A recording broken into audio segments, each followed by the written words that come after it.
Mesdames et messieurs, bonjour et bienvenue à cette grande édition de la télévision rwandaise. Et voilà, nous commençons par l'ambassade de France au Rwanda qui se félicite du nombre de plus en plus élevé des entreprises françaises qui s'établissent au Rwanda après le réchauffement des relations entre la France et le Rwanda. Pour le moment, plus de 40 entreprises françaises opèrent au Rwanda. L'attaché économique à l'ambassade de France au Rwanda estime qu'au regard de la volonté affichée par les deux pays de développer davantage la coopération, les investissements français augmenteront considérablement au Rwanda dans les prochains jours. Les détails. L'investissement français au Rwanda, on voit une vraie dynamique très positive ces 2 dernières années, depuis la visite du président Macron. De plus en plus de sociétés françaises regardent le marché, mais surtout investissent au Rwanda. Et donc il y a un certain nombre de sociétés, aujourd'hui on a à peu près plus d'une quarantaine qui sont présentes sur le marché rwandais, qui investissent au Rwanda, qui sont intéressées par le Rwanda à la fois pour son marché local, mais aussi par son marché régional. Donc je pense par exemple à des très grands projets de sociétés françaises comme Canal+, qui a ouvert sa première chaîne en Kinyarwanda. On a la société Duval qui va construire le mall Inzovu en plein cœur de la capitale de Kigali, et puis qui a d'autres projets de développement. La société Accor, dont le président directeur général était là il y a quelques semaines à Kigali, qui va inaugurer différents hôtels à Kigali, en dehors de Kigali. Et donc vraiment, il y a une dynamique qui est très positive sur les entreprises françaises au Rwanda, qui regardent ce marché avec intérêt et qui vont vraiment investir massivement dans les prochaines années et qui continuent à le faire déjà depuis 2 ans et demi, et puis même un petit peu avant, puisque le rapprochement diplomatique avait permis finalement que ces entreprises reviennent et que certaines s'installent pour la première fois. Donc en tout cas, nous on est très positifs sur les investissements français au Rwanda. C'est vrai qu'il y a donc nos investissements privés, et les meilleurs représentants, c'est les entreprises, celles qui sont membres du club d'affaires français au Rwanda, qui a été inauguré par notre ministre du Commerce extérieur en novembre 2021, et qui aujourd'hui, comme je le disais, comprend 40 entreprises françaises installées ici, qui créent de l'emploi, qui créent de l'investissement. Et puis, il y a aussi ce qu'on fait au niveau public. Et là, la présidence, le président Macron, quand il s'est déplacé, avait promis la réouverture d'une agence française de l'AFD. Ça a été le cas. Aujourd'hui, l'AFD termine son premier cycle d'investissement dans le pays. C'était 500 millions d'euros sur 5 ans. Un nouveau cycle va démarrer à partir de 2024. Et on est très positif là-dessus parce qu'il y a beaucoup de projets emblématiques qui se déroulent. L'hôpital de Moussanzé, notamment, la formation, l'éducation, les quartiers précaires. C'est beaucoup de choses sur lesquelles l'AFD travaille. Il y a aussi le Trésor français qui est là pour soutenir des projets de développement avec des sociétés françaises. Donc là, on a des projets qui se développent à la fois de prêts et de dons au Rwanda pour soutenir des sociétés françaises qui ont des projets de développement au Rwanda notamment. On travaille sur le sujet des drones, on travaille sur le sujet de la mobilité urbaine, on travaille sur le sujet de la santé, différents aspects qui aujourd'hui font que notre coopération elle est vraiment très riche avec le Rwanda et qui nous permet d'avancer vraiment de façon très positive dans les prochaines années. Notre idée, c'est de continuer la dynamique telle qu'elle est aujourd'hui, c'est-à-dire d'inciter les entrepreneurs et les investisseurs français à venir au Rwanda, découvrir ce magnifique pays, découvrir toutes les richesses qu'il a apportées et puis toutes les opportunités de collaboration qu'on peut faire quand on est au Rwanda. Et donc notre idée, c'est évidemment de continuer à inciter ces investisseurs à venir à travers des délégations, à travers des événements comme le Cercle des économistes, puisqu'il y a des sociétés privées qui font partie des intervenants. Ça sera l'occasion de leur montrer tout ce qu'on peut faire au Rwanda. Et donc nous, on est forcément très positifs, très heureux d'accueillir ces entreprises. Il y a quelques semaines le président directeur général du groupe Accor qui était présent. Il y a beaucoup de projets qui vont se profiler dans les prochains mois, qui vont être forcément très importants à la fois pour la France, mais aussi pour le Rwanda, avec des projets emblématiques qui vont avoir lieu dans le pays. Et il y a des domaines qui sont déjà couverts. Est-ce que vous comptez étendre votre coopération à d'autres domaines d'activité? Alors aujourd'hui, les entreprises françaises, elles sont présentes dans 4 domaines principaux: le digital, l'hôtellerie, la restauration, l'énergie et tout ce qui va être la mobilité, l'énergie. Donc pour l'instant, ces entreprises, elles sont très intéressées parce que c'est ce qui présente le plus de potentiel dans le pays. Mais ce qu'on souhaite, c'est évidemment que les coopérations puissent être le plus larges possible pour les entreprises privées, qu'elles puissent investir dans différents domaines, dans l'industrie notamment, mais dans beaucoup de choses. C'est très important pour nous. Ensuite, ce qui est fait au niveau public par l'État français ici, c'est une feuille de route qui a été signée au moment de la visite du président Macron qui établit les secteurs d'intervention sur lesquels on travaille avec le Rwanda. Et pour ça, on a vocation à continuer à travailler sur ces secteurs d'intervention en élargissant un petit peu, mais en restant sur ce qui a été convenu au moment de la visite du président Macron en mai 2021. Très clairement, un projet, quand il est lancé ici, et sur la base d'un commun accord avec les autorités rwandaises, il fait figure d'un suivi très important de notre part. On n'est pas là pour investir et puis partir après. Au contraire, on est là pour être sur du long terme, suivre le projet du début à la fin et s'assurer que ça bénéficie notamment aux populations locales, que ça bénéficie dans son environnement et puis que ça bénéficie aux autorités rwandaises. Donc on est vraiment là dans une démarche de très long terme. L'idée, c'est que vraiment cette coopération bilatérale elle puisse continuer à se développer, à se renforcer, à s'intensifier. Donc on est vraiment là dans une démarche très long terme. Les habitants des secteurs du district de Kayonza, riverains du parc national d'Akagera, indiquent qu'ils vont préserver davantage ce parc parce qu'ils sont convaincus que les revenus issus du tourisme leur sont importants et favorisent l'accroissement des infrastructures. Ces habitants ont fait cette indication lors de la course de vélo Akagera Rhino Race qui s'est déroulée mardi dans le district de Kayonza.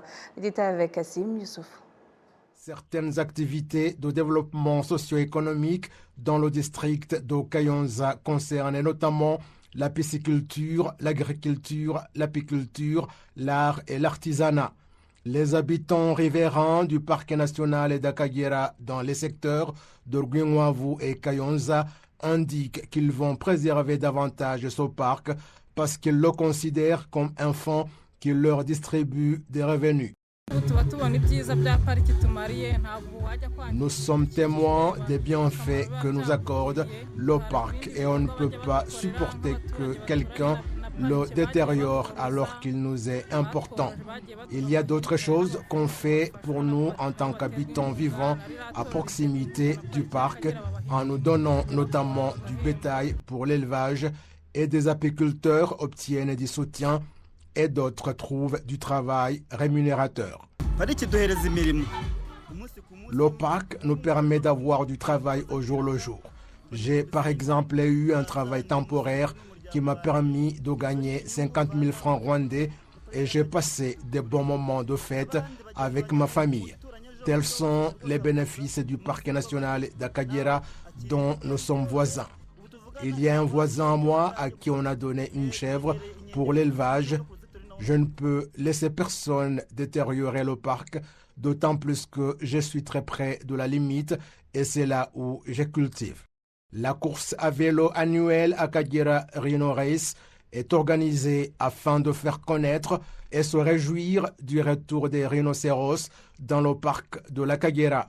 Les habitants vivant à proximité de ce parc trouvent que cette course est également bénéfique. Lorsqu'il y a une course comme celle-ci, les jeunes se retrouvent en elle et les habitants trouvent qu'il y a du changement, surtout qu'ils ne sont pas habitués de telles activités et cherchent aussi à comprendre davantage l'utilité du vélo.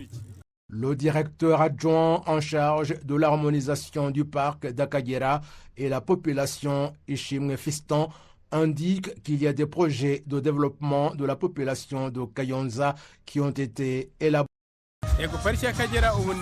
Le parc national d'Akagera est l'un des parcs au monde hébergeant 5 animaux sauvages, dont le rhinocéros, ce qui a beaucoup contribué au développement du tourisme et par conséquent à l'accroissement des devises et du soutien accordé à la population. Par exemple, cette année, nous avons appuyé plus de 20 projets avec une enveloppe de plus de 800 millions de francs rwandais. Le maire du district de Kayonza, Nyemazi John Bosco, a rappelé aux habitants leur rôle dans la sauvegarde du parc national d'Akagera compte tenu de son importance pour eux. Nous avons cette année environ 540 millions de francs rwandais qui seront utilisés pour le développement des habitants et ils doivent le savoir pour qu'ils puissent jouer un rôle dans la sauvegarde de l'Akagera en tant que parc et de lutter contre les braconniers pour qu'ils ne puissent rien détruire de tout ce qui est important pour la population. C'est pour la 6e fois que s'est déroulée la course de vélo Akagera Rhino Race et a rassemblé des jeunes filles et garçons non professionnels qui ont fait un parcours de 30 km, tandis que les participants professionnels sont partis du district de Gasabo dans la ville de Kigali pour le point d'arrivée à Rwinwavu en district de Kayonza. La ville de Kigali apparaît comme un pôle technologique de premier plan en Afrique, comme le souligne le Global Startup Ecosystem Report 2023, car elle soutient et encourage activement les startups technologiques, facilite les connexions avec le marché et propose des solutions aux défis du pays. Les détails avec Patrick Nilidandi. MediXR, une entreprise pionnière axée sur la révolution de l'enseignement et la formation médicale, est un exemple typique d'une start-up technologique au Rwanda qui connaît une croissance rapide et a un impact grâce au programme du gouvernement du Rwanda visant à faciliter et à soutenir les start-up technologiques. L'exemple vient de la jeune start-up dirigée par Windy Ornella Rosindana, qui en l'espace de quelques mois a pu sécuriser plus de 30 millions de francs rwandais. Aimable Kimenyi, deuxième vice-président de la Fédération du secteur privé et entrepreneur technologique, est d'accord avec ce rapport. Il reconnaît l'investissement du gouvernement dans l'infrastructure technologique, offrant des opportunités d'innovation. Cependant, il note que le secteur privé n'a pas encore pleinement exploité ses potentiels. Nous réfléchissons à un fonds qui puisse soutenir les jeunes. C'est un programme pour soutenir ces jeunes qui sont dans cet écosystème d'innovation ou ceux qui créent des startups, par exemple, le jeune qui a créé le site Umurava, qui a pour objectif de mettre en relation les demandeurs d'emploi et les employeurs. C'est une excellente idée que nous pouvons utiliser et nous pouvons les soutenir en y postant des emplois. L'autre jeune qui a également créé un start-up dans le domaine de l'agriculture, nous pouvons aussi les soutenir de toutes les manières possibles. Certes, il pourrait y avoir des défis qui pourraient conduire à ne pas tout faire correctement, mais les fonds devraient les aider à résoudre de tels défis, afin qu'ils puissent développer leurs activités. Cela nous aidera à atteindre plus rapidement de grandes réalisations. Le directeur général de la Chambre rwandaise de technologie de l'information et de la communication, Alex Nale, souligne qu'il existe des moyens d'encourager les entrepreneurs à investir dans ce projet technologique. L'année prochaine, le secteur technologique devrait représenter 5% de toutes les nouvelles opportunités d'emploi. En outre, 135 000 diplômés universitaires possédant des qualifications liées à la technologie devraient rejoindre la population active dans ce domaine.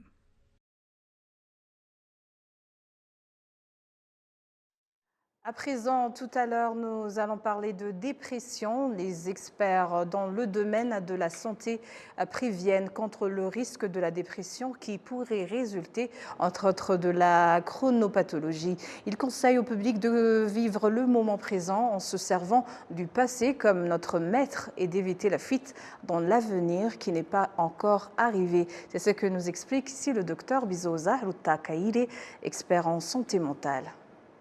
Chaque être humain a 24 heures dans la journée. Et la manière dont il gère ces 24 heures déterminera ce qu'il sera demain. S'il fait des mauvais choix aujourd'hui, dans les 24 heures qu'il a chaque jour, eh bien, demain sera hypothéqué. Mais s'il fait des bons choix, il met en action ses idées aujourd'hui, il cherche des connexions aujourd'hui, il cherche des solutions en lui et autour de lui, au lieu d'être négativiste et pessimistique, très souvent, ça l'aide aussi à bien occuper le temps et à éviter ces maladies comme la dépression qui sont aussi appelées des chronopathologies. Chronos, c'est le temps.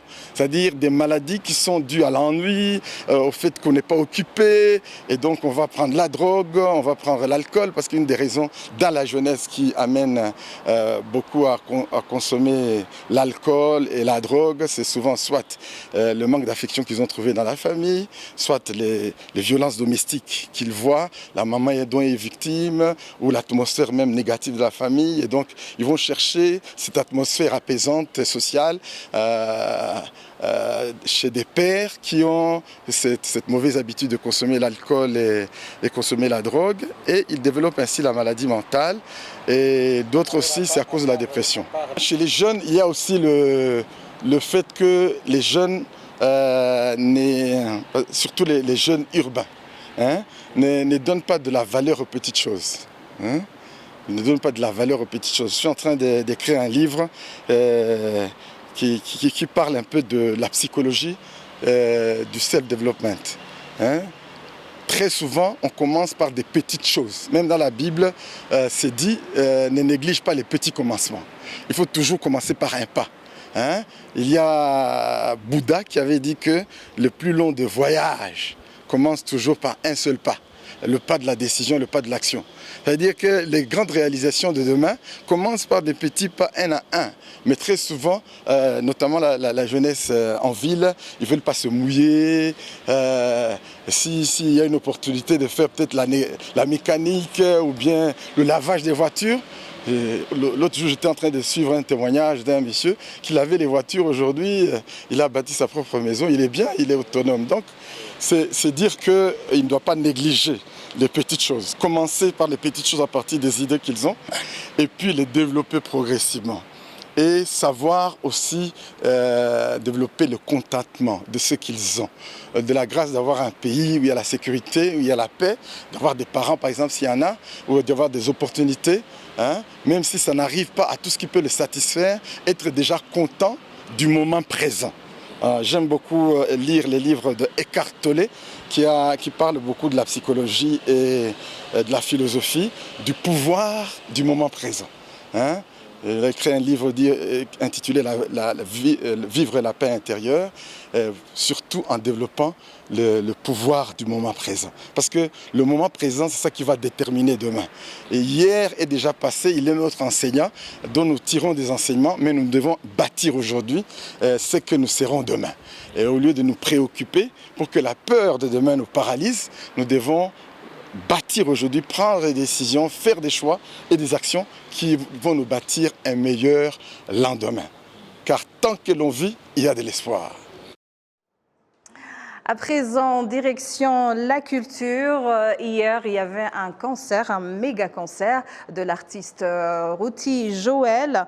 Il est en ce moment même au bout du fil. L'artiste qui vient de sortir un album intitulé Musso Mandera. Bienvenue dans notre studio, Ruti. Merci beaucoup. Alors, revenons sur ce concert qui a été fait hier. Quelle est ton impression d'abord? Donne-nous un petit peu de tes sentiments. Quelles ont été tes émotions hier en parlant de ton concert? Vraiment, ça a été un grand plaisir d'être là ce soir, même si c'était mon concert, parce qu'il y avait beaucoup de monde. Qui était vraiment très content, qui chantait chacune de mes chansons. C'était vraiment un très grand plaisir et que la majorité des gens qui étaient dans le concert étaient les jeunes. Vraiment, j'ai été surpris de voir les jeunes qui adorent leur culture, donc je dis la culture rwandaise. Vraiment, c'est un grand plaisir, c'est vraiment un très grand plaisir. Alors, Ruti, on parle ici d'un rythme qui n'est pas assez, apprécié, surtout chez la jeune génération. Tu viens même de le dire que tu as été surpris. Est-ce qu'on pourrait dire que le rythme Gakondo commence à être inculqué aux jeunes? Oui, selon ce que j'ai vu le soir dernier, ça me confirme que les jeunes, maintenant, commencent à être fiers de leur culture, de leur langue. Donc, vraiment, ça, c'est un grand plaisir. Ça a été un vraiment très grand plaisir parce que je ne sais pas comment m'exprimer, je ne sais pas comment le dire. C'est justement ça que je peux dire, en tout cas. Alors, on sent que tu manques justement de mots pour qualifier le public qui a été là.